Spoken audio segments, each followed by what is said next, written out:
بسم اللہ الرحمن الرحیم۔ گمنام ہیرو کے معزز ناظرین السلام علیکم۔ آئیے چلتے ہیں کہانی کی طرف۔ اب دیکھو شاہ جی، تم خود ہی تاؤ میں آ کر پھنس گئے۔ وہ بے پروایانہ ہنسی کے ساتھ بولا، سارے سرکار میں مداخلت بہت سنگین جرم ہے اور تم نے ابھی اتنے آدمیوں کے سامنے مجھے فرائض کی انجام دہی سے روکنے کی غرض سے دھمکی دی ہے، اور میں اس وردی میں یہاں قانون کا نمائندہ ہوں۔ 48 گھنٹوں کے لیے تو تمہیں سیدھا لاک اپ میں ڈال سکتا ہوں، پھر ریمانڈ کا سلسلہ چلے گا اور چالان پیش ہونے کے بعد تمہیں سیدھا جیل بھیج دیا جائے گا۔ فرض کرو کہ تم نے اچھا اور مہنگا وکیل کر لیا اور بری ہونے میں کامیاب ہو گئے، تب بھی عدالت سے فیصلہ صادر ہونے میں کم از کم 2 سال لگ جائیں گے اور اس وقت تک تم جیل میں سڑتے رہو گے۔ اس لیے میرا مشورہ مانو تو اور کھوپڑی ٹھنڈی رکھو، ورنہ مجھے گرمی چڑھ گئی تو مشکل میں پڑ جاؤ گے۔ اس سے آگے کچھ کہنے کی گنجائش نہیں تھی، اس لیے میں خاموشی کے ساتھ اپنی جگہ پر بیٹھ گیا۔ قصور خود میرا اپنا تھا کہ میں اس سرزمین پر جو میری اپنی تھی، اپنے قانونی حقوق سے یکسر نابلد تھا اور سرور کی کہی ہوئی باتوں کو مان لینے پر مجبور تھا۔ کار سرکار میں مداخلت واقعی سنگین جرم تھا، لیکن یہ الزام عائد کرنے کے لیے کچھ حالات کا موجود یا رونما ہونا لازمی ہونا چاہیے تھا، اور میں اس سے بھی نابلد تھا۔ ان حالات میں میری ساری امیدیں سیٹھ حبیب جیوانی کے اثر و رسوخ پر مرکوز ہو کر رہ گئی تھیں۔ اسی نئی صورتحال کی وجہ سے ڈرائنگ روم کی فضا بوجھل سی ہو گئی۔ سپاہی روشن خان نے نکاسی کے دروازے کے قریب ایک کرسی سنبھال لی تھی۔ تھوڑی ہی دیر گزری تھی کہ ایک باوردی مگر غیر مسلح سپاہی بکھلایا ہوا ڈرائنگ روم میں گھس آیا۔ صاحب کہاں ہے؟ اس نے اندر آ کر چاروں طرف کا جائزہ لینے کے بعد سپاہی روشن خان سے سراسیمہ لہجے میں سوال کیا۔ باہر ہی کہیں ہوں گے، روشن خان نے اٹھ کر اس کا بازو تھامتے ہوئے دوستانہ لہجے میں کہا۔ کیا بات ہے، تو اتنا گھبرایا ہوا کیوں ہے؟ گاڑی تو ٹھیک ہے نا تیری؟ یار مذاق مت کر، نوارد اپنا بازو روشن خان کی گرفت سے چھڑانے کی کوشش کرتا ہوا بولا۔ سب ٹھیک ہے، ابھی وائرلیس پر ایس پی صاحب کی کال آئی تھی، انہوں نے حکم دیا ہے کہ سرور صاحب فوراً ان سے بات کریں، دیر ہوگی تو ایس پی صاحب ناراض ہوں گے۔ روشن خان نے ہنستے ہوئے اس کا بازو چھوڑ دیا اور وہ جس رفتار سے اندر آیا تھا اسی رفتار سے باہر نکلتا چلا گیا۔ وہ غالباً پولیس وین کا ڈرائیور تھا اور اپنی دھن میں وہاں آیا تھا، لیکن میرے لیے اس کی آمد نعمت سے کم نہیں تھی۔ ایک سب انسپیکٹر کے لیے اتنی رات گئے ایس پی کا لاسلکی پیغام خالی از علت نہیں ہو سکتا۔ مجھے امید پیدا ہو چلی تھی کہ شاید ایس پی ہمارے ہی مسئلے پر بات کرنے والا ہے۔ ہمیں زیادہ دیر تک انتظار نہیں کرنا پڑا۔ تقریباً 10 منٹ بعد ہی ایک سپاہی آ کر روشن خان کو اپنے ساتھ لے گیا۔ سرور خفت اور شرمندگی سے بچنے کے لیے خود واپس نہیں آیا۔ میں روشن خان کے پیچھے پیچھے ڈرائنگ روم سے نکاسی کے دروازے پر پہنچا اور میں نے دیکھا کہ سرور پھاٹک کے قریب کھڑا ہوا تھا اور اس کے عملے کے لوگ تیزی کے ساتھ احاطے میں پھیلے ہوئے نکارہ کھول سمیٹ رہے تھے۔ میں نے ہاتھ کے اشارے سے سرور کو اپنی طرف متوجہ کرنا چاہا، لیکن وہ مجھے نظر انداز کر کے مڑا اور ٹوٹے ہوئے پھاٹک سے باہر نکل گیا۔ تھوڑی دیر بعد پولیس والوں کی ساری نفری واپس لوٹ گئی اور یوں ایک بار پھر مافیا والوں کی حکمت عملی کامیاب ہو گئی تھی۔ اس وقت رات تیزی سے گزر رہی تھی اور وال کلاک کی سوئیاں تیزی سے آگے کے سفر پر رواں تھی۔ میرے لیے اس وقت بستر ناگزیر تھا، لیکن صورتحال مجھ سے مزید قربانی کی متقاضی تھی۔ ویرا نے واپس جاتے جاتے زیادہ تیاریوں کے ساتھ دوبارہ لوٹنے کی دھمکی دی تھی، اور اگر میری وجہ سے جہانگیر کے گھر پر تیسری بار بڑا حملہ ہو جاتا تو مجھے پورا یقین تھا کہ سلمہ دوستی اور رشتے پر لعنت بھیج کر پہلی پرواز سے لاہور اپنے میکے کے لیے روانہ ہو جائے گی اور جہانگیر مجھے کوستا رہ جائے گا۔ ویرا کو جہانگیر کے مکان پر حملہ آور ہونے سے روکنے کی ایک ہی صورت تھی کہ میں جہانگیر کے گھر سے بہت دور کسی غلط سمت میں جا کر ٹرانسمیٹر پر ویرا سے رابطہ قائم کرتا اور وہ اپنی لوکیشن فائنڈر پر خود دیکھ لیتی کہ میں جہانگیر کے گھر سے کوسوں دور تھا۔ ویرا کو یہ فریب دینے کے لیے میرا وہاں سے جانا ضروری تھا۔ کال کے بعد میں بے خوفی کے ساتھ وہیں واپس آ سکتا تھا اور اطمینان سے پاؤں پسار کر چند گھنٹے تک سو سکتا تھا۔ پولیس والے جہانگیر کے گھر سے واپس لوٹ گئے تھے، لیکن باہر ان کی نقل و حرکت جاری تھی۔ میں نے گل بدن خان کو بلا کر اس کی ثابت قدمی پر اسے شاباش دی اور پھاٹک کھول کر تباہ شدہ فوکس ویگن گھر سے باہر کسی ویران گلی میں دھکیل دینے کے لیے کہا، مگر وہ گھر کی حدود سے باہر پولیس والوں سے خوفزدہ تھا، اس لیے میں نے خود پھاٹک پر کھڑے ہو کر اس کارروائی کی نگرانی کی۔ اس وقت 2 پولیس والے گھر کے قریب ہی سڑک پر موجود خون کے ایک بڑے دبے کی پیمائش میں مصروف تھے۔ علاقے میں اندھیرا ہونے کی وجہ سے وہ لوگ اپنا کام ٹارچوں کی روشنی میں کر رہے تھے۔ جب انہوں نے فوکسی ویگن کے باہر نکالے جانے پر ہم سے کوئی تعرض نہیں کیا تو میں از خود اظہار خیر سگالی کے طور پر ان کے قریب گیا اور انہیں پیشکش کی کہ وہ چاہیں چاہیں تو اپنا کام کرنے کے لیے ہم سے چند ایمرجنسی لائٹس مستعار لے لیں، مگر انہوں نے انکار کر دیا۔ ان میں سے ایک نے بتایا کہ سرور ہم لوگوں کو سڑی سڑی گالیاں دیتا ہوا واپس لوٹا تھا اور بنا کر دوسرے ہی رخ پر چلا گیا تھا، اس لیے وہ ہماری کوئی مدد لے کر اس کے غصے کو دعوت دینے کا خطرہ مول نہیں لے سکتے تھے۔ میدان صاف ہو جانے اور پولیس کے آ جانے کے باوجود اہل ثروت لوگوں کی اس آبادی میں رہنے والوں نے اپنے گھروں سے باہر آنے کی زحمت نہیں کی تھی تاکہ خود کو گواہی اور شہادت کے روایتی چکروں سے محفوظ رکھ سکیں۔ شاید انہوں نے ایسی ہی پابندی اپنے ملازمین پر بھی عائد کر دی تھی، کیونکہ گنتی کے چند ہی پھاٹکوں پر اکا دکا چوکیدار نظر آ رہے تھے، ورنہ سب غائب تھے۔ فوکس ویگن سے گلو خلاصی کے اس اہم مرحلے سے نمٹ کر میں نے کچھ دیر کے لیے غائب ہونے کا ارادہ ظاہر کیا تو وہ تینوں ہی مضطرب ہو گئے۔ جہانگیر اس وقت گھر سے باہر جانے کے قابل نہیں تھا۔ سلمہ ہر لمحہ اس کے ساتھ رہ کر بجا طور پر اس کی دیکھ بھال کرنا چاہ رہی تھی، لیکن ان دونوں کو ہی میری ذات سے ایسی ڈارس تھی کہ وہ مجھے روکنے پر تلے ہوئے تھے۔ ادھر سلطان شاہ میرے تنہا جانے کے خلاف تھا اور خود میرے ساتھ نکلنا چاہ رہا تھا، لیکن میری دانست میں اس کا جہانگیر اور سلمہ کے پاس ٹھہرنا ضروری تھا تاکہ وہ کسی بھی ناگہانی صورتحال میں ان کو سہارا دے سکے۔ کافی بحث اور تحمیز کے بعد میں انہیں اپنی روانگی فوری اہمیت کے بارے میں قائل کرنے میں کامیاب ہو سکا۔ غنیمت یہ تھا کہ گولیوں نے میری کار کی باڈی میں کئی سوراخ بنا دیے تھے، لیکن اس کے ٹائر اور شیشے بالکل صحیح و سالم تھے۔ جہانگیر کے گھر سے نکل کر میں نے شراٹ لیاقت آباد فیڈرل بی ایریا اور سہراب گوٹھ جانے والے راستے پر ڈال دی۔ میرا ارادہ سہراب گوٹھ کے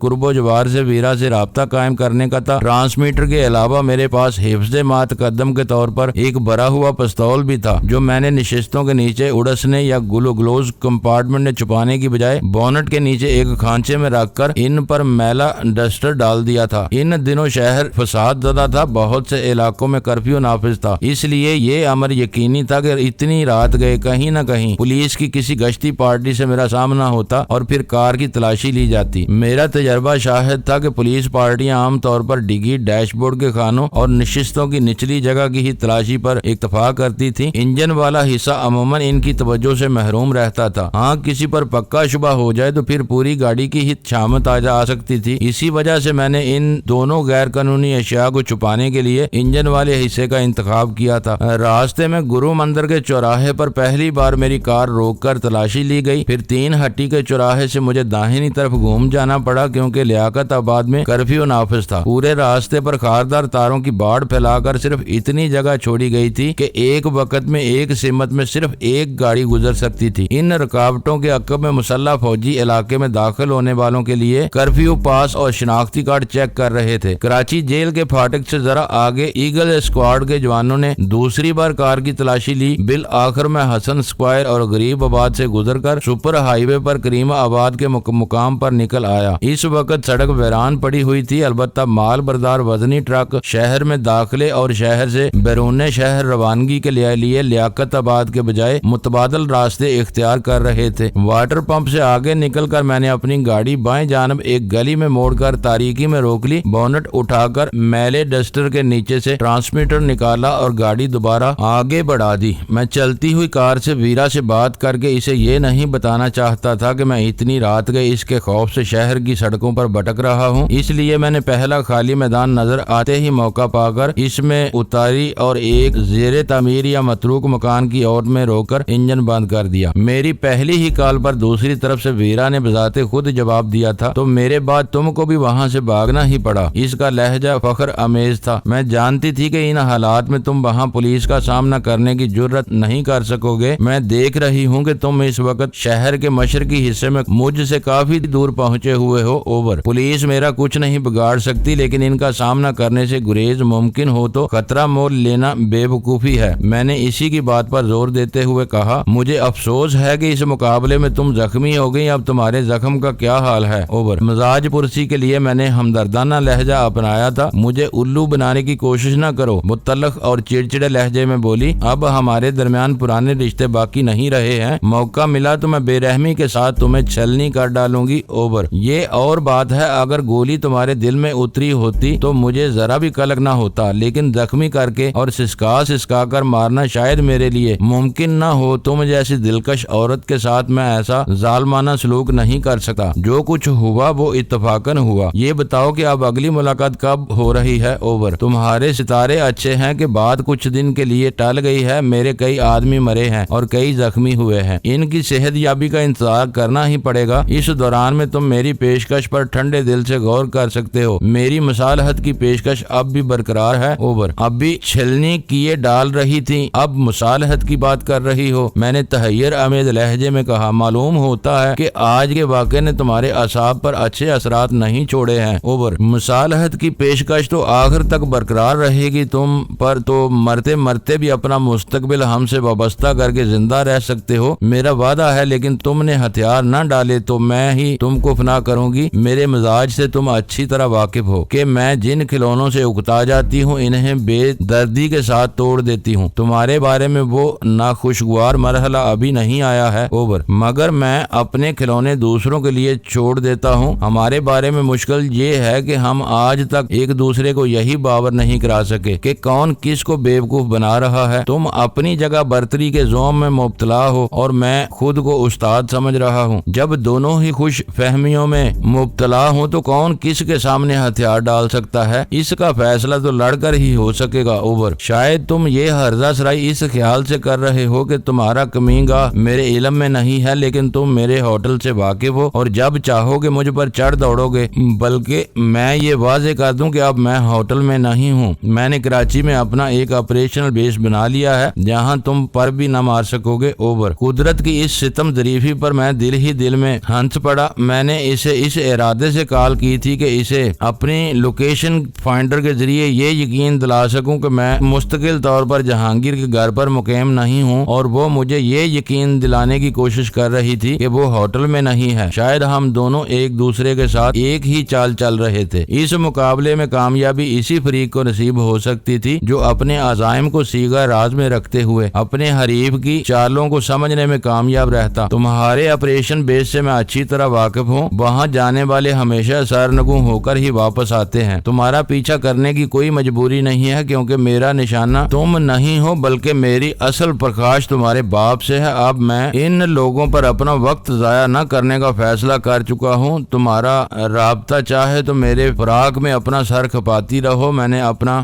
بندوبست کیا ہوا ہے۔ اوور میرا مقابلہ کرنے والے تمہارے اپنے آدمی تھے یا تم کسی سے مل گئے ہو؟ اوور کسی اور سے ملنا ہوتا تو شی کو ہی کیوں چھوڑتا، میں نے اپنی چھوٹی سی مگر ناقابل تسخیر فوج بنا لی ہے، تمہارے مقابلے میں گنتی کے لوگ اترے تھے جن کی کارکردگی کا تم خود اعتراف کر چکی ہو، تمہارے مرنے اور زخمی ہونے والوں کے مقابلے میں میرے صرف 2 آدمی زخمی ہوئے ہیں اور پوری نفری اگلے کسی بھی راؤنڈ کے لیے پوری طرح تیار اور تازہ دم ہے۔ تم دشمنی پر اتر آئی ہو تو میری دشمن ہی بن کر رہو، دوستانہ لب و لہجہ اختیار کر کے تم میری زبان سے کوئی ایسی بات نہیں اگلوا سکو گی جو میں تم سے چھپانا چاہتا ہوں۔ نکارے پر چوٹ پڑ چکی ہے، ایک خون ریز راؤنڈ ہو چکا ہے، اس لیے اب بات آگے بڑھ چکی ہے۔ اوور اس کی ہلکی سی ہنسی کی آواز ابھری جس میں شکست کا ایک موہوم سا احساس لرزاں تھا، پھر اس کی رسیلی سی آواز سنائی دی، پہلے دوستی تھی اس لیے اب صرف دشمنی نہیں چل سکتی، تم چاہو تو اسے دشمنی نما دوستی یا دوستی نما دشمنی کہہ سکتے ہو، کوئی لکیر کھینچ دی تو تم ہی خسارے میں رہو گے۔ اوور میرے خسارے کی بجائے اپنے فائدے کی فکر کرو گی، تم اپنے داغا باز باپ کے سامنے جلد سرخروئی حاصل کر سکو گی۔ اوور میں نے طنزیہ لہجے میں کہا، اتنی بڑی بات نہ کہو، اس کی آواز میں سرد مہری اور چیلنج تھا، پہلے میرا خیال تھا کہ صرف غزالہ تمہاری کمزوری ہے، اس کا دکھ تمہیں پریشان کر دیتا ہے، اس بار وہ تمہارے ساتھ ہے، لیکن میں نے اندازہ لگا لیا ہے کہ جہانگیر بھی تمہارے لیے کم اہم نہیں ہے، اسے تم اپنی وجہ سے پریشانیوں میں نہیں ڈالنا چاہتے، اسی لیے تم اس کے ساتھ نہیں رہ رہے ہو۔ اگر ہمارے درمیان کھلی کھلی دشمنی ہی چل نکلی تو میں ان دونوں میاں بیوی کو اٹھوا کر ان پر ایسا ناقابل تصور تشدد کراؤں گی اور پھر شہر کی کسی سڑک پر پھینکوا دوں گی کہ تمہاری روح تک لرز اٹھے گی جب تک تم ہاتھ نہیں آؤ گے۔ ان کے ساتھ بار بار یہی ہوتا رہے گا، تم غزالہ کو لے کر تو کہیں بھی رپوش ہو سکتے ہو، لیکن مصیبت زدہ خانہ بدوشوں کا پورا قافلہ جمع کر کے نہ تم خود پوشیدہ رہ سکتے ہو نہ انہیں تحفظ فراہم کر سکتے ہو۔ جہانگیر کے گھٹنوں، ٹخنوں، کوہنیوں اور ریڑھ کی ہڈی پر ڈرل مشین سے کیے جانے والے سوراخ اسے مردوں سے بدتر بنا کے رکھ دیں گے۔ اوور اس کا بتایا ہوا خاکہ سن کر میں جھرجھری لے کر رہ گیا اور چند ثانیے تک اسے جواب تک دینے کے قابل نہ ہو سکا، پھر تھکی ہوئی آواز میں بولا، تم واقعی جمی لائٹ کی اولاد اور پکی بلیک میلر ہو، میرا خیال ہے کہ تمہارا نظریہ عملی حقیقت سے زیادہ قریب ہے۔ اوور کس نظریے کی بات کر رہے ہو؟ اوور اس کی آواز ترش ہو گئی تھی۔ دشمنی نما دوستی یا دوستی نما دشمنی کی؟ میں نے بادل نخواستہ اس کی کہی ہوئی بات دہرائی۔ تم نے تو مثال کے طور پر اپنی طرف سے دی جانے والی ایک رعایت کا ذکر کر دیا، مگر اس کے عوض مجھ سے کیا چاہو گی؟ اوور میں نے الجھن امیز لہجے میں سوال کیا۔ جب تک ہم دونوں میں سے کوئی ایک دوسرے پر واضح طور پر غالب نہیں آ جاتا، تم اس ٹرانسمیٹر کے ذریعے مجھ سے رابطہ برقرار رکھو گے اور اب جاز فارماسیوٹیکل والے معاملے کو بالکل نہیں چھیڑو گے۔ اگر تم نے مجھ کو زیر کر لیا تو وہ فیکٹری از خود ختم ہو جائے گی۔ اوور تو یہ چکر تھا ساری دوستی کا۔ میں نے دل ہی دل میں سوچا ان لوگوں کے منصوبے میں اس فیکٹری کی کوئی کلیدی اہمیت تھی۔ جب ہی دلدار آغا کی موت کے بعد ویرا اس کے بارے میں سمجھوتا کرنا چاہ رہی تھی۔ فیکٹری والی بات تو سمجھ میں آتی ہے، میں نے ایک گہری سانس لے کر کہا، لیکن اس سزا کا جواز میری سمجھ میں نہیں آیا جو پولیس 10 نمبری بدماشوں کو دیتی ہے۔ وہ روزانہ تھانے میں حاضری لگوانے کے پابند ہوتے ہیں اور مجھے ہر روز تمہیں ریڈیائی سلام کرنا ہوگا۔ اوور تم بس اپریٹس آن رکھنا، سلام میں خود کر لیا کروں گی۔ اوور میں عقل سے بالکل ہی پیدل نہیں ہوں بیرا، میں نے تلخ لہجے میں کہا۔ ٹرانسمیٹر آن رکھنے کا مطلب ہوگا کہ میں ہر لمحے تمہیں اپنی پوزیشن دیتا رہوں اور تم لوکیشن فائنڈر کی مدد سے مجھے گھیر لو۔ میں صرف اتنا وعدہ کر سکتا ہوں کہ میں شہر میں موجود رہا تو تمہیں کال کرتا رہوں گا۔ ویسے اس اپریٹس کی رینج کیا ہے؟ اوور وہ بے اختیار ہنس پڑی تھی۔ تم شاید سوتے ہوئے بھی جاگتے رہتے ہو۔ اس اپریٹس سے 100 کلومیٹر تک آسانی سے رابطہ قائم کیا جا سکتا ہے، تو کیا میں توقع رکھوں کہ تم جاز فارماسیوٹیکل کے خلاف کوئی تخریبی کارروائی نہیں کرو گے؟ اوور جب تک تم جہانگیر اور اس کی بیوی کو تنگ نہیں کرو گی میں اس فیکٹری کو بھولا رہوں گا۔ وہاں جو کچھ ہو چکا ہے، اس کے بعد میں اس فیکٹری کو مرکزی محکمہ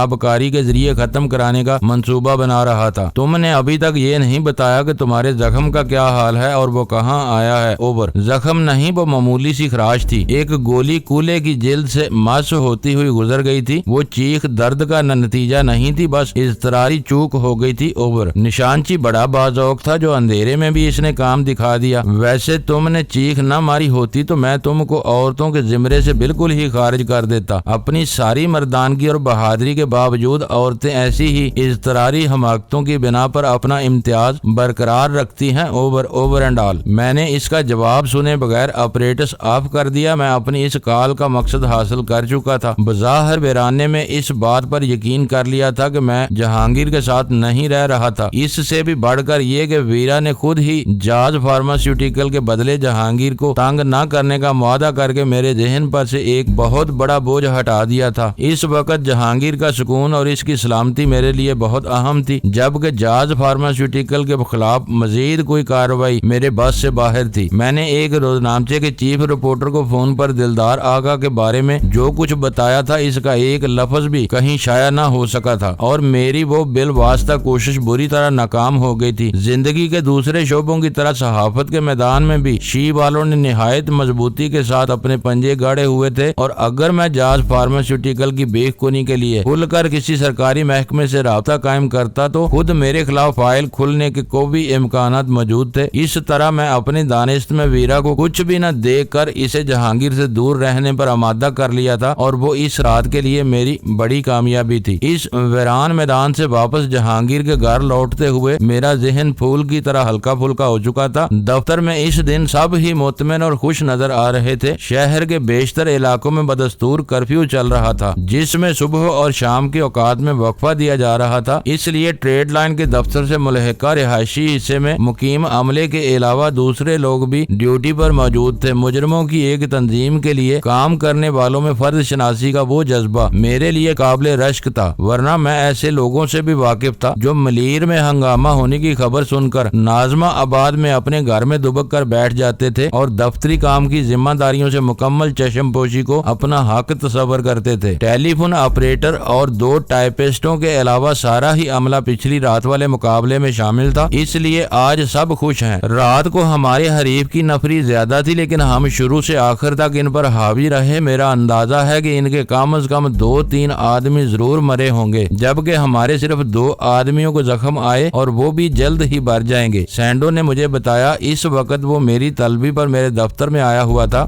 مجھے حیرت ہوئی کہ میں نے ویرا کا مورال گرانے کے لیے اپنے نقصان کے بارے میں جو شیخی بگاری تھی وہ اتفاق سے درست ثابت ہوئی تھی، اور اگر سینڈو کے آدمی اپنی اس کارکردگی پر پر نازاں تھے تو انہیں اس کا حق حاصل تھا جس پر کوئی قدغن عائد نہیں کی جا سکتی تھی۔ تم لوگوں کی کارکردگی قابل فخر ضرور رہی، لیکن تم محدود نفری کی بنا پر شاید ابتدا سے ہی مدافعانہ جنگ لڑ رہے تھے، جس کی بنا پر ان لوگوں کو پھاٹک توڑ کر گھر میں گھسنے کا موقع مل گیا۔ اگر اندر گولیوں کی باڑ ان کا خیر مقدم نہ کرتی تو وہ دندناتے ہوئے عمارت میں گھس آتے۔ میں نے خوبصورتی کے ساتھ اس کا خمار اتارنے کے ارادے سے نرم الفاظ میں کہا، مجھے معلوم تھا کہ تم اندر موجود ہو اور انہیں سنبھال لو گے۔ ویسے بھی ہم ذرا تاخیر سے پہنچے تھے، وہ لوگ ہمارے اور مکان کے درمیان حائل تھے، اس لیے ہمارے دباؤ کے نتیجے میں پسپا ہونے کے باوجود انہیں گھر میں گھسنے کا موقع مل گیا۔ اگر ہمیں مزید 10 منٹ مل جاتے تو ہم ان کے سروں پر پہنچ کر اسی مکان کو ان کا قبرستان بنا دیتے۔ پولیس کار کے سائرن نے ہمارا کام خراب کر دیا۔ ان حالات میں تم اس سے بہتر کارکردگی دکھا بھی نہیں سکتے تھے۔ میں نے اس کے مدافعانہ جواب پر مربیانہ انداز میں اپنا سر ہلاتے ہوئے کہا، لیکن وہاں ایک عورت کی بے ساختہ چیخ بھی سنائی دی تھی۔ وہ کون تھی؟ اس نے مجھ سے نظریں چار کیے بغیر تجسس آمیز لہجے میں سوال کیا۔ ایک گولی کھڑکی کا شیشہ توڑ کر ڈرائنگ روم کی اندرونی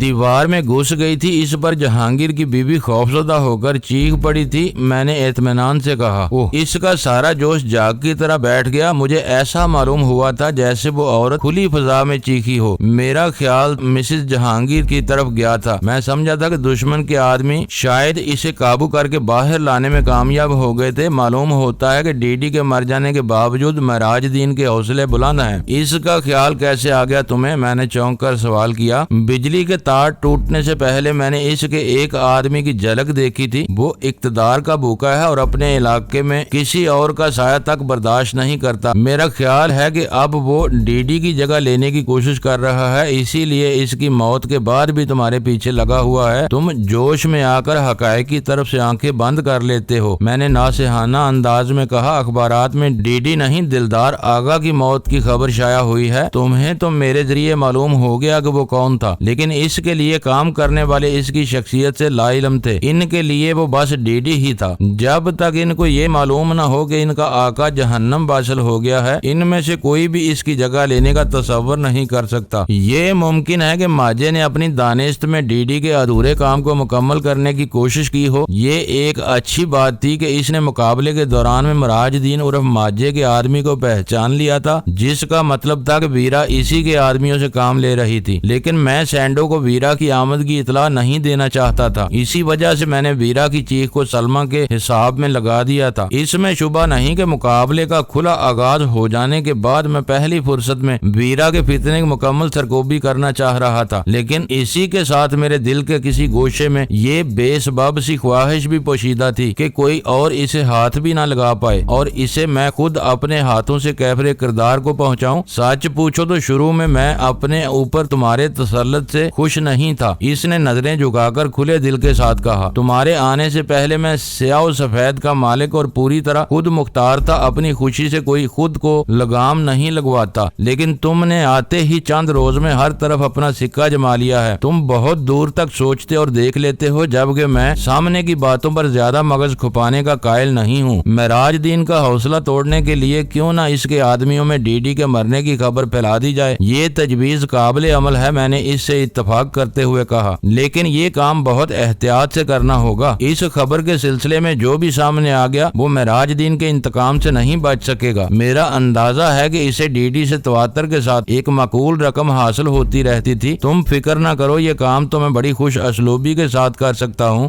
میرا ناکے میں شیدی ٹھرے کا خفیہ اڈا چلاتا ہے، وہاں کسی کو بنک بھی مل گئی تو آنن فانن میں ہی ڈی ڈی کی موت کی خبر ہر طرف پھیل جائے گی اور کسی کو معلوم نہیں ہو سکے گا کہ خبر کہاں سے چلی تھی۔ یہ کام تم کر ہی گزرو، میں نے چند ثانیے کے توقف کے دوران سوچتے ہوئے کہا۔ میرا خیال تھا کہ اس طرح ویرا کی قوت پر کاری ضرب لگائی جا سکتی تھی۔ اس کے چلے جانے کے بعد میں دفتر میں بیٹھا سگریٹیں پھونکتا رہا۔ مجھے سیٹھ حبیب کی آمد کا انتظار تھا، کیونکہ وہ بعد کے بہت سے واقعات سے آگاہ نہ ہونے کے باوجود میرے لیے بہت کچھ کر رہا تھا۔ دوسری طرف میں اسے اکسا کر معراج دین سے مقابلے کی راہ پر ڈالنا چاہتا تھا، تاکہ منشیات فروشوں کے باہمی تصادم کے نتیجے میں شہر پر ان کی گرفت کمزور پڑ سکے۔ پھر اچانک ہی مجھے خیال آیا کہ اس بھاگ دوڑ میں غزالہ کو ایک بار پھر فراموش کر بیٹھا ہوں۔ سلطان شاہ کے ساتھ تبادلہ خیال میں یہ امکان بہت قوی نظر آیا رہا تھا کہ کہیں غزالہ مار داڑ میں بری طرح زخمی نہ ہو گئی ہو۔ جب تک اس کی جان پر بنی رہی وہ اپنے زخم کو بھول کر دیوانہ وار آزادی کی جدوجہد کرتی رہی، اور جب اسے آزاد فضا میں اپنی مرضی سے سانس لینے کی مہلت مل گئی تو اس کے زخم یا چوٹ نے اپنا رنگ دکھانا شروع کر دیا ہوگا۔ اس بارے میں سلطان شاہ نے دلدار آغا کی مثال دی تھی، جو لیاقت آباد میں اپنی ہڈیاں تڑوا کر کسی نہ کسی طرح میلوں دور باتھ آئی لینڈ تک پہنچنے میں کامیاب ہو گیا تھا۔ اگر غزالہ واقعی شدید زخمی حالت میں کسی اسپتال میں مسکن ادویہ کے زیر اثر صاحب فراش تھی تو میری بدنصیبی تھی کہ میں ایک شہر میں ہوتے ہوئے بھی اس کی مدد کو نہیں پہنچ سکا تھا۔ میں نے اضطراری طور پر ٹیلی فون ڈائریکٹری اٹھائی اور اس میں سے نمبر تلاش کر کے ایک سرے سے شہر کے ہسپتالوں کو فون کرنے شروع کر دیے۔ میں نے بڑی امید کے ساتھ ہسپتالوں کو فون کرنے کے سلسلے کا آغاز کیا تھا، لیکن ابتدائی چند ناکامیوں کے بعد میرا حوصلہ پست ہو گیا۔ ہر بار میں نے واضح تر شناخت کے سہارے سوالات کیے، لیکن ہر بار جواب نفی میں ہی ملتا رہا، اور رفتہ رفتہ شہر کے تمام سرکاری اور غیر سرکاری قابل ذکر ہسپتالوں کی فہرست ختم ہو گئی، مگر کہیں بھی غزالہ کا کوئی سراغ نہیں مل سکا۔